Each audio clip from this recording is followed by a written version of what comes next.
Hello दोस्तों, कैसे आप सभी लोग। मेरा नाम है तपेश और आपका स्वागत है आपके अपने चैनल तपेश क्लासेस में। दोस्तों मैं आपको बता दूं, अभी जो मैं पढ़ा रहा हूं वो है क्लास 9 की सीरीज और उसके अंदर पढ़ा रहा हूं अभी साइंस। क्या है? साइंस। और चैप्टर नंबर है फर्स्ट और चैप्टर नंबर फर्स्ट का नाम है मैटर इन आवर सराउंडिंग। इसको हम हिंदी में बोलते हैं हमारे आसपास के पदार्थ। क्या है? हमारे आसपास के पदार्थ। तो और आज का जो हमारा जो टॉपिक रहेगा, आज का जो हमारा टॉपिक रहेगा वो है 1.1.2। इसका मीन्स क्या है मैंने आपको लास्ट क्लास में बताया था और मैं आपको बता दूं जो बुक है हमारी वो है एनसीईआरटी बुक। ठीक है? तो और हमारा टॉपिक क्या है? How small are these particle of matter, यानी कि पदार्थ के कण कितने छोटे होते हैं। क्या कहा मैंने? इसका हिंदी में मतलब क्या है? इसका मैं हिंदी में मतलब लिखता हूं, पदार्थ के कण कितने छोटे होते हैं। पदार्थ के कण कितने छोटे होते हैं, हमें इसके बारे में बताना है। और मैंने आपको कल एक एक्सपेरिमेंट करने के लिए भी बताया था और कहा था कि जैसे पोटेशियम परमैंगनेट को यदि वाटर में डाल दे तो कैसे कैसे एक्सपेरिमेंट करता है। ठीक है? तो मैं बता दूं आपको, जो पदार्थ के जो कण होते हैं वो कितने छोटे होते हैं। मैंने आपको बताया था कि सबसे पहले हमें सबसे पहले करना होता है सर रिवीजन। क्या करना होता है? रिवीजन। क्योंकि रिवीजन नहीं करेंगे तो हमें पता नहीं पड़ेगा कि हमने क्या क्या पढ़ा था। सबसे पहले मैं आपको बता दूं, सबसे पहले मैंने आपको पढ़ाया था किसके बारे में? पदार्थ के बारे में। पदार्थ क्या होता है? जिसके अंदर क्या क्या होता है? जिसके अंदर द्रव्यमान हो। क्या हो? द्रव्यमान होता है, वह आयतन घिरती है, उसी को हम क्या बोलते हैं? पदार्थ। द्रव्यमान की जो यूनिट होती है मैं बताया था किलोग्राम होती है, आयतन की लीटर, या इसको मीटर क्यूब में भी नापते हैं। मैंने आपको ये लास्ट क्लास में या पहले लेक्चर में डिस्कस किया था। और आज का जो लेक्चर रहेगा वो लेक्चर नंबर 3 रहेगा। इसके बारे में हमने डिस्कस किया था और हमने बताया था कि पदार्थ के कण के बारे में कुछ बताया था एंड दोस्तों और बहुत सारे एग्जांपल भी बताए थे पदार्थ के बारे में। ठीक है? तो आज हम बताने वाले पदार्थ के जो पार्टिकल होते हैं कितने छोटे होते हैं। तो समझिएगा, बहुत ही ज्यादा बड़ा टॉपिक नहीं है, बहुत छोटे छोटे टॉपिक है, तो समझते हैं बहुत जल्दी जल्दी से समझिएगा। जो पदार्थ के जो कण होते हैं, क्या मैंने पदार्थ के जो कण होते हैं मैंने कहा था ये जो हम आसपास में सभी वस्तुएं जो दिखते हैं ये सब किससे मिलकर बना है? पदार्थ से भी। यदि मैं आपसे कहूं कि अब मान लीजिए मैं एक नोटबुक से किसी से पेज निकालता हूं, आपको ये दिख रहा होगा ये छोटा सा कागज का टुकड़ा। यदि मैं कहूं कि ये भी पदार्थ है, पर लेकिन ये जो बना है ये भी किससे मिलकर बना है? कणों से मिलकर। यदि अब मैं इसको तो बीच में से तोड़ दूं, अब मैं कहूं ये भी कणों से मिलकर बना है। क्या कहा मैंने? ये भी कणों से मिलकर बना है और ये दिख रहा हो तो ये भी कणों से मिलकर बना है। यदि इसके मैं और छोटे टुक कर दूं और तोड़ूं, अब मैं कहूं ये भी दोनों कणों से मिलकर बने हैं, तो इसका मीन्स अब मान लीजिए मैं इसको और तोड़ दूं तो अब भी ये कणों से मिलकर बने हैं। तो इसका मतलब क्या है? तो पदार्थ के कण इतने तो छोटे होंगे कि उनको अभी तो देख रहे हैं, एकदम पदार्थ को देख रहे हैं, ना कि पदार्थ के पार्टिकल को। उसका मतलब पदार्थ के पार्टिकल इतने छोटे होते हैं कि उन्हें हम आसानी से उनको हम देख ही नहीं सकते।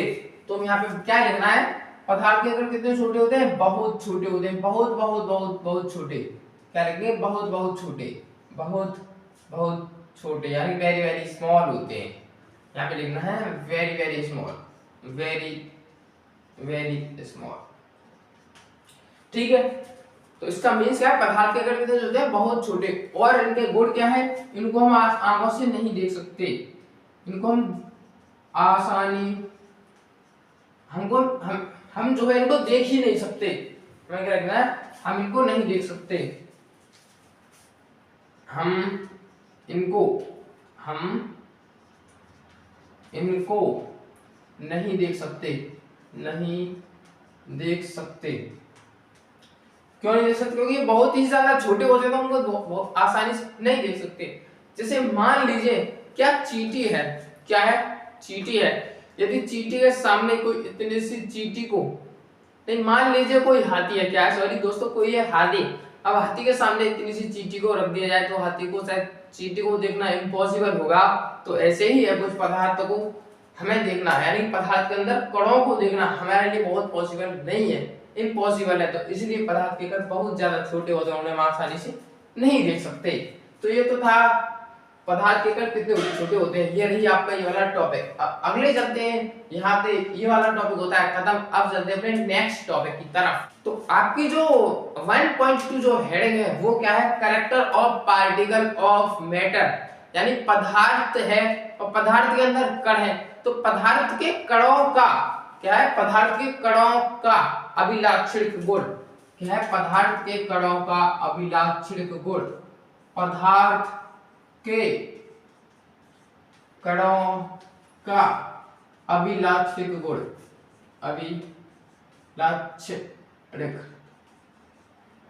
अभिलाक्षणिक गुण, इसके बारे में हमें पढ़ना है कि पदार्थ के अभिलाक्षणिक गुण कौन कौन से हैं। पहला, अब ये तो हमारा हेडिंग है, अब इसके अंदर टॉपिक क्या है, पहला 1.2.1, अब इसको ऐसे लिखेंगे, मतलब पहला चैप्टर है, दूसरी हेडिंग है, दूसरी हेडिंग के अंदर पहला टॉपिक है। ऐसे ही पहले 1.1 पढ़ाई थी हमने, उसके अंदर भी 2 टॉपिक बताए थे कि पदार्थ के कण किस किस से मिलकर बने होते हैं और कितने छोटे होते हैं, ये बताया था। एंड सेकंड क्या है, character of particle of matter, यानी पदार्थ के कणों का अभिलाक्षणिक गुण। ठीक है, अब हमारी 1.2.1 रिक्त स्थान, क्या है, पदार्थ के कणों के बीच रिक्त स्थान, उसके बारे में हमें पढ़ना है। पहले हेडिंग का नाम लिख लीजिए, क्या है, पदार्थ के कणों के बीच, कणों के बीच रिक्त स्थान, रिक्त स्थान। पदार्थ के जो कणों के बीच में जो स्पेस है यानी कि रिक्त स्थान है, वो है या नहीं है। हेडिंग तो कह रही है, तो मैं बताना भी तो है तो कितना है, मतलब कितना नहीं है, ये हमें सभी बताना है। मतलब पदार्थ के बीच में कणों का रिक्त स्थान है या नहीं है, तो समझिएगा जो पदार्थ होते हैं, जैसे मैंने आपको एक एग्जांपल बताया था, जैसे मान लीजिए यहाँ पे वाटर है, क्या है, यहाँ पे वाटर है। अब इसमें क्या पड़ा हुआ है, ये कंटेनर है, इन सभी में क्या पड़ा है, इन दोनों में पानी पड़ा है, क्या पड़ा है, H2O। मैंने आपको जल का फॉर्मूला बताया था, पानी का फॉर्मूला क्या होता है, H2O, इसको हम जल बोलते हैं, क्या होते हैं, पानी। ठीक है, अभी इसमें मैं थोड़ी सी चीनी डालता हूँ, थोड़ी सी चीनी का मतलब ऐसा नहीं है कि यहाँ पे आधी किलो या 1 किलो चीनी डाल रहे हैं, ऐसा नहीं है। यदि मान लीजिए मैं यहाँ पे 5 दाने चीनी के डालता हूँ, कितने दाने, 5 दाना, 5 दाने डालते हूँ। यदि मैं यहाँ पे 10 दाने डालता हूँ, तो हमें पता है कि चीनी इसके अंदर पानी के अंदर घुल जाती है, क्या देखा है, चीनी जो पानी के अंदर घुल जाती है। और यहाँ पे जो होता है, यहाँ पे थोड़ा पानी को लेवल या ऊपर भी नहीं बढ़ता, मतलब बहुत कुछ नहीं बढ़ता, लेकिन बहुत कम डालो तो बिल्कुल भी नहीं बढ़ता। उसका कारण क्या है, पदार्थ के कणों के बीच में, यानी यहाँ पे वाटर है, वाटर की फॉर्मूला क्या है, H2O। इसकी जो स्ट्रक्चर बनाते हैं ऐसे करके कुछ स्ट्रक्चर होती है। अब यहाँ पे बीच में क्या है, स्पेस, क्या है, स्पेस, यानी कि पदार्थ के कणों के बीच में, पदार्थ के कणों के बीच में क्या है, स्पेस है। तो उसी स्पेस को हम, उसी स्पेस के अंदर हम चीनी डालते हैं तो पानी में घुल जाती है। और इसी स्पेस को क्या कहा मैंने, इसी स्पेस के, अब मैंने कहा था पदार्थ के कण होते हैं और कणों से मिलकर निर्माण होता है मॉलिक्यूल का। मैंने कहा था कणों से मिलकर, आपको ये पहली क्लास में बताया था मैंने, पदार्थ के होते हैं कण और कणों से मिलकर निर्माण होता है हमारे मॉलिक्यूल का, यानी कि अणु का, किसका, मॉलिक्यूल का। यहाँ पे है पार्टिकल, ये क्या है, पार्टिकल, यानी बहुत पदार्थ के कणों से मिलकर निर्माण होता है मॉलिक्यूल का। अब ये जो मॉलिक्यूल है, वाटर का एक मॉलिक्यूल, ऐसे ही ये मॉलिक्यूल है, ऐसे ही इस पानी में बहुत, मतलब ये जो यहाँ पे बहुत सारा पानी है, इसमें बहुत सारे पानी के यानी H2O के मॉलिक्यूल होंगे, यानी कि यहाँ पे भी होगा एक, यहाँ पे भी होगा, यहाँ पे भी होगा, यानी कि बहुत सारे होंगे। कितने होंगे, बहुत सारे। तो एक मॉलिक्यूल से, मैं क्या कह रहा हूँ ध्यान से सुनिएगा, यहाँ पे एक मॉलिक्यूल है, मान लीजिए यहाँ पे मॉलिक्यूल है, यहाँ पे मॉलिक्यूल है, तो एक मॉलिक्यूल से दूसरे मॉलिक्यूल के बीच में कुछ ना कुछ स्पेस है। क्या है, कुछ ना कुछ स्पेस है। ये आपस में ही तो स्पेस है, ना कि दूसरे इसकी इंटरेक्टिंग से थोड़ी है, अभी आपस में। और आपस में जब होती है उसको बोलते हैं इंटर, क्या बोलते हैं, इंटर। तो और क्या, मॉलिक्यूल के बीच में स्पेस है, तो इसी को कहते हैं हम इंटरमॉलिक्यूलर स्पेस। यानी कि क्या है, एक अणु से दूसरे अणु के बीच में जो स्पेस होती है, एक अणु से दूसरे अणु के बीच में जो स्पेस होती है, उस स्पेस को ही हम इंटरमॉलिक्यूलर स्पेस कहते हैं, उसको ही हम क्या कहते हैं, इंटरमॉलिक्यूलर स्पेस, इंटरमॉलिक्यूलर स्पेस। तो आपको क्या लिखना है, पदार्थ के कणों से मिलकर निर्माण होता है मॉलिक्यूल का, और एक मॉलिक्यूल से दूसरे मॉलिक्यूल के बीच में कुछ रिक्त स्थान कहो, या इसे भी लिखा हुआ है रिक्त स्थान, या कुछ स्पेस कहो, तो वो जो स्पेस होता है उस स्पेस को ही हम इंटरमॉलिक्यूलर स्पेस कहते हैं, यानी उसको ही बोलते हैं अंतराणुक अवकाश। क्या बोलते हैं, अंतराणुक अवकाश, बोलते हैं अंतराणुक अवकाश, इंटरमॉलिक्यूलर स्पेस। याद रखिएगा इंटरमॉलिक्यूलर स्पेस बहुत ही ज्यादा इंपॉर्टेंट है। क्या कहा मैंने, पदार्थ के एक अणु से दूसरे अणु के बीच में कुछ एक स्पेस होता है और उस स्पेस को ही हम इंटरमॉलिक्यूलर स्पेस कहते हैं। और इसी की वजह से अब यदि कोई पूछे कि पानी में चीनी घुल रही है, वहां पे क्या कारण है, यदि उसका लेवल नहीं बढ़ रहा है, बहुत कम चीनी डाल रहे हैं तो बढ़ना तो चाहिए, यदि थोड़ा सा ही पत्थर डाल दें तो बढ़ जाता है, लेकिन चीनी से नहीं बढ़ेगा। क्यों, क्योंकि वहां पे उसके बीच में क्या है, इंटरमॉलिक्यूलर स्पेस है, इसलिए वो घुल रहा है। ठीक, क्यों बोल रहा है उसकी जानकारी आपको नहीं करनी है, क्यों की जानकारी आपको 11th में आके मिलेगी। ठीक है, तो ये आपके साथ मैं आशा करता हूँ कि आपके समझ में आया होगा कि इंटरमॉलिक्यूलर स्पेस क्या होता है। तो अब हम चलते हैं अपने नेक्स्ट टॉपिक की तरफ। क्या ऐसा पॉसिबल है कि ये पदार्थ के जो पार्टिकल है क्या वो मोशन कर रहे होंगे? यहाँ पे पार्टिकल का मतलब क्या है, यहाँ पे आपके हिसाब से मॉलिक्यूल, क्योंकि पदार्थ के कणों से मिलकर निर्माण होता है मॉलिक्यूल का। ठीक है, तो क्या ऐसा पॉसिबल है कि पदार्थ के जो पार्टिकल है वो मोशन कर रहे हैं या मोशन करते हैं या नहीं करते हैं? तो हमें कैसे पता पड़ेगा? तो उसके लिए आपको टॉपिक अगली नेक्स्ट हेडिंग है स्टेशनरी मूविंग। तो दोस्तों अब जो टॉपिक है 1.2.1 क्या है, पदार्थ के कण निरंतर गति करते हैं। यानी कि मतलब क्या है, पदार्थ के कण जो होते हैं क्या वो हमेशा चलते रहते हैं? यानी पदार्थ है उसके अंदर कण और बहुत सारे जो कण मिलते हैं उनको हम क्या कहते हैं, मॉलिक्यूल कहते हैं। मैंने आपको बताया था अभी, और आपको अभी इंटरमॉलिक्यूलर फोर्स के बारे में बताया था। तो क्या है, पदार्थ के कण निरंतर गति करते हैं, यानी कंटीन्यूअसली मोशन करते हैं। तो फिर पदार्थ के कण रुकते तो नहीं है, जैसे कि मैं हमेशा तो चलता नहीं हूं, क्या आप हमेशा चलते हो? नहीं। पर लेकिन ये जो टॉपिक कह रहा है, हमारी एनसीईआरटी बुक कह रही है, वो कह रही है पदार्थ के जो कण होते हैं वो हमेशा मोशन करते हैं। इस बात को मैं कैसे प्रूव करूंगा, तो उसको समझिएगा। इस बात को मैं कुछ ऐसे प्रूव करूंगा कि मान लीजिए आपके पास एक कढ़ाई है, ये क्या है, एक कढ़ाई है। अब इसको ध्यान से देखिएगा, ये बहुत ही ज्यादा यहाँ पे बहुत मोस्ट इंपोर्टेंट टॉपिक लेके आता है। ये मान लीजिए यहाँ पे कढ़ाई है, ये क्या है, मेरे पास कढ़ाई है जिसमें आप खाना बनाते हो, जिसमें आपकी जो सब्जी बनती है, क्या ये वही कढ़ाई है। अब यहाँ पे पता है, इस पे हम गैस पे रखते हैं, इस पे यहाँ से हम कुछ हीट देते हैं। क्या देते हैं, यहाँ से हम क्या देते हैं, उसको हीट क्या देते हैं, यहाँ पे लिख देता हूँ, यहाँ पे देते हैं कुछ हीट, यानी कुछ देते हैं यहाँ पे ऊष्मा, या आप कह सकते हो इसे हम कुछ गर्म करते हैं, बहुत ज्यादा। थोड़ा गर्म का मतलब कुछ थोड़ा गर्म करें ऐसा नहीं, हम बहुत ज्यादा यहाँ पे हीट देते हैं। ठीक है, उसे हीट देते हैं तो हमने देखा है। और हीट कब देंगे, खाली तो रखी होगी तब तो हीट नहीं देंगे। अब मान लीजिए आपके पास दो कंडीशन है, एक कढ़ाई आपके पास ये है, ठीक है। अब यहाँ पे पहले मैंने क्या बना रखा है, इसमें उसको ध्यान से समझिएगा। ये जो कढ़ाई है इसमें मैंने पहले से आप पानी में सोचिएगा, पानी नहीं है इसमें, मैंने बना रखा है पहले से क्या, हलवा। क्या बना रखा है आपके लिए, हलवा। यहाँ पे मैंने बना रखा है हलवा खाने के लिए। ठीक है, ध्यान से समझिएगा। यहाँ पे इस कढ़ाई में मैंने हलवा बना रखा है, क्या बना रखा है, हलवा। अब जो कि यहाँ पे पहले जो कढ़ाई है इसमें जो बना रखा है वो पहले से बना रखा है, अब ये हो गया है ठंडा, यानी कूल पड़ गया। ये कैसा है, कूल, यानी कि ये ठंडा है। कैसा है, ठंडा। तो मुझे बताइए, क्या जब हम इसे हलवे को यदि मैं एक कोने में रख दूं, एक में दूर रख दूं, तब उसे मैं सूंघू दूर से, ठीक है, तो क्या मुझे उसकी खुशबू आएगी? नहीं आएगी, क्योंकि बहुत ज्यादा उसकी खुशबू नहीं होगी। पर लेकिन हमने देखा है, यदि यहाँ पे भी क्या बना हुआ है, यहाँ पे वही हलवा है, मतलब इसी को हमने पहले ए प्रोसेस सी है, फिर आगे जाके बी कर दी। अब इसी हलवे को मैंने यहाँ पे लाया मैं, अब उसे मैं कर रहा हूँ बहुत ज्यादा हीट, यानी उसे गर्म कर रहा हूँ। तो मैंने देखा है कि जब हीट करते हैं, यानी उसे गर्म करते हैं, तो हलवा यदि वहां दूसरे के घर पे भी बन रहा हो तो आपको बहुत आसानी से सुगंध आ जाती है। मैंने देखा है, क्या है, यदि दूसरे के घर भी हलवा बन रहा हो और कढ़ाई जब चालू हो यानी गर्म हो रही हो, नीचे से गैस चालू हो, तो बहुत आसानी से हमें सुगंध आ जाती है। तो उसका मतलब क्या है, वो क्यों आ रही है सुगंध? उसका मतलब कहीं ये है यहाँ पे पदार्थ के जो मॉलिक्यूल होंगे, क्या नाम है, पदार्थ के जो मॉलिक्यूल होंगे वो आपस में भाग रहे हैं। क्या कर रहे हैं? भाग रहे हैं ऐसे करके।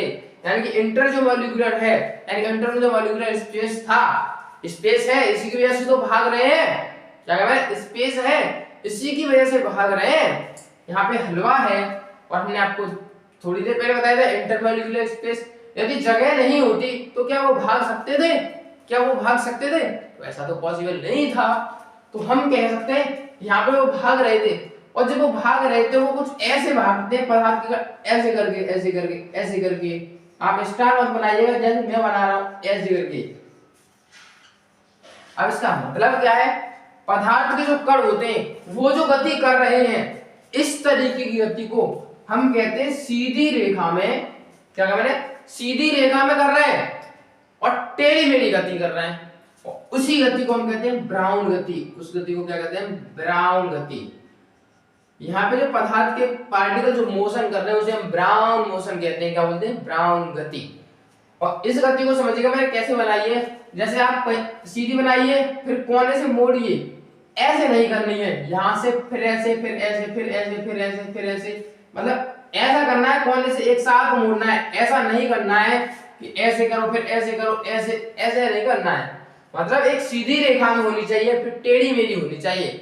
ऐसे हलानी उड़ानी नहीं है, सीधी रेखा में हो, टेढ़ी मेढ़ी हो, उस गति को हम ब्राउन गति कहते हैं। इसका मतलब पार्टिकल मोशन तो कर रहे हैं तब। अब यहाँ पे हमें गर्म हलवे की, यहाँ पे जो ठंडा था उसके में सुगंध नहीं आ रही थी, जबकि गर्म की आ रही थी, जबकि गर्म की आ रही थी। यहाँ पे एनर्जी नहीं थी, यानी कि उसमें यहाँ पे एनर्जी हम नहीं दे रहे थे, भले यहाँ पे एनर्जी है। तो उस एनर्जी को, जिसके कारण हमें सुगंध आ रही है, यहाँ पे कुछ ना कुछ एनर्जी भी है। उस एनर्जी को पार्टिकल जो मोशन कर रहे हैं, यानी कि काइनेटिक मोशन कर रहे हैं, काइनेटिक, उस मोशन को तो हम बोलते हैं ब्राउन गति, यानी ब्राउन मोशन।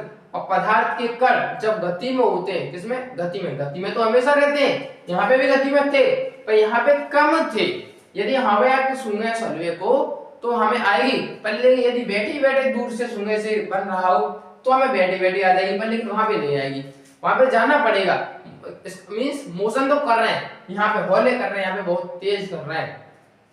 तो पदार्थ के जब गति करते हैं आपस में और सीधी सीधी रेखा में टेढ़ी मेढ़ी गति करते हैं, उस गति को तो हम ब्राउन गति कहते हैं। अब यहाँ पे एक पार्टिकल दूसरे पार्टिकल से जाएगा, टकराएगा, ऐसे करेगा, तो यहाँ पे एनर्जी भी है। क्या है? एनर्जी। उस एनर्जी को हम काइनेटिक एनर्जी कहते हैं। क्या बोलते हैं? Kinetic energy. क्या बोलते हैं? काइनेटिक एनर्जी, गतिज ऊर्जा। हिंदी से ही बड़ा स्पष्ट है, इसको बोलते हैं गतिज ऊर्जा। इसको क्या बोलते हैं? गतिज ऊर्जा। हिंदी बड़ी स्पष्ट है इसकी, गतिज ऊर्जा मतलब पार्टिकल जब गति में होंगे तब एक ऊर्जा उत्पन्न होगी, और उस ऊर्जा को हम गतिज ऊर्जा कहते हैं। क्या कहा मैंने? पार्टिकल जब मोशन में होंगे, हम मोशन है तो आप एक एनर्जी क्रिएट होगी, और उसी एनर्जी को हम काइनेटिक एनर्जी कहते हैं। आपको समझ में आया होगा कि गतिज ऊर्जा होती क्या है, और आपको इससे ये भी पता पड़ गया होगा कि पदार्थ के अंदर निरंतर गति करते हैं। यहाँ पे भी गति कर रहे हैं, पर वहां पे जाके हमें जाना पड़ेगा, तब हमें पता पड़ेगा कि हाँ खुशबू तो आ रही है। यहाँ पे हम बैठे बैठे पता कर सकते हैं कि उसे हीट दे रहे हैं, उसमें क्या कारण उत्पन्न हो गया? उसमें काइनेटिक एनर्जी उत्पन्न हो गई। अब इसमें भी काइनेटिक एनर्जी उत्पन्न कराने के लिए इसे यहाँ से कूल हटाओ, यहाँ पे हीट लगाओ, तब हम बैठे बैठे सुन सकते हैं। ठीक है, तो वहां पे भी काइनेटिक एनर्जी उत्पन्न हो जाएगी। यहाँ पे भी काइनेटिक एनर्जी है। यदि मैं पूछूं आपसे काइनेटिक एनर्जी किसमें ज्यादा है, तो आप कहोगे गर्म वाले में ज्यादा है, क्योंकि दूर से खुशबू आ रही है, उसमें काइनेटिक एनर्जी कम है, पास जाना पड़ रहा है। तो समझ में आया होगा आपको कि ब्राउन गति क्या होती है, काइनेटिक एनर्जी क्या होती है। पदार्थ के कण जब एक काइनेटिक एनर्जी, जो कण होते हैं वो गति के साथ जो एनर्जी जो क्रिएट होती है, यानी गति करने के साथ साथ जब एक एनर्जी क्रिएट होती है, उस एनर्जी को हम काइनेटिक एनर्जी कहते हैं। और ब्राउन गति क्या होती है? सीधी रेखा में टेढ़ी मेढ़ी गति को हम ब्राउन गति कहते हैं। दोस्तों ये क्लास 9th का पढ़ना बहुत ही ज्यादा इंपॉर्टेंट है। कुछ कुछ सवाल ऐसे भी हैं जो क्लास 9th के क्लास 9th में से आप कर लोगे तो आपको आईआईटी के भी कुछ क्वेश्चन ऐसे हैं जो क्लास 9th में दिए हुए हैं, आप कभी एनसीईआरटी खोल के देखिएगा, ठीक है। तो ये रहा आपका 1.2.2 यानी कैरेक्टर और पार्टिकल ऑफ मैटर, पदार्थ का अभिलाक्षणिक गुण, ये यहाँ पे होता है। एंड अब चलते हैं नेक्स्ट की तरफ। अब है हमारी 1.2.3, ये क्या है, particle of matter attract to each other, यानी कि पदार्थ के कण एक दूसरे को आकर्षित करते हैं। तो कितना आकर्षित करते हैं और कैसे करते हैं आइए जानते हैं हम। यहाँ पे पहले लिखते हैं पदार्थ के कण, पदार्थ के कण ईच अदर यानी कि एक दूसरे को, पदार्थ के कण एक दूसरे को अट्रैक्ट यानी कि आकर्षण करते हैं, आकर्षण करते हैं। अब समझिएगा मैंने क्या कहा कि पदार्थ, मैं नहीं कह रहा हूं, ये आपकी एनसीईआरटी बुक कह रही है, समझिएगा। पदार्थ के कण एक दूसरे को आकर्षण करते हैं, particle of matter attract each other, यानी पदार्थ के जो कण होते हैं एक दूसरे को आकर्षित करते हैं। तो हमें कैसे पता पड़ा, तो समझिएगा। यदि मैं यहाँ पे वाटर लेता, यदि मैं यहाँ पे पानी डाल दिया यानी H2, तो मैंने कहा जब मैं H में पानी डालता तो इसमें बहुत सारे H2 होते, क्या होते, बहुत सारे H2 होते इसमें, एक है। अब मैं मान लीजिए H2 को ऐसे दिखा रहा हूँ, तो ऐसे करके इसमें सब क्या है, मान लीजिए सब क्या है, इसमें H2 है, H2 के पार्टिकल है, क्या है ये H2 के। अब इसको समझिएगा, ठीक है। अब ये पार्टिकल है H2 के, H2 के ये मॉलिक्यूल है, ठीक है, क्योंकि पार्टिकल को हम क्या कह रहे हैं, मॉलिक्यूल, बहुत सारे पार्टिकल होते हैं उनको क्या कहते हैं, मॉलिक्यूल। तो ये जो मॉलिक्यूल होते हैं, एक मॉलिक्यूल यानी कि जल का ही एक पार्टिकल दूसरे पार्टिकल के साथ ऐसे करके, मान लीजिए कि ये है, ये एक दूसरे से बंधे तो रहते हैं, यानी कि आकर्षण है, तभी तो ये जुड़ रहा है, नहीं तो टूट, नहीं तो ये हट ही तो सकता था, पार्टिकल हट ही तो सकता था। यहाँ से एक मॉलिक्यूल H2 है, यहाँ से भाग भी तो सकता था, नहीं भाग रहा, क्योंकि यहाँ पे फोर्स लग रहा है, एक बल लग रही है। जैसे हम पृथ्वी पर खड़े हैं, फिजिक्स में पढ़ाया होगा, हम पृथ्वी पर खड़े हैं, तो हमें यहाँ पे क्यों खड़े हैं, क्योंकि हम उड़ क्यों नहीं रहे, क्योंकि हम पे भी तो फोर्स लग रहा है, जिसको हम ग्रेविटी कहते हैं, गुरुत्वाकर्षण बल।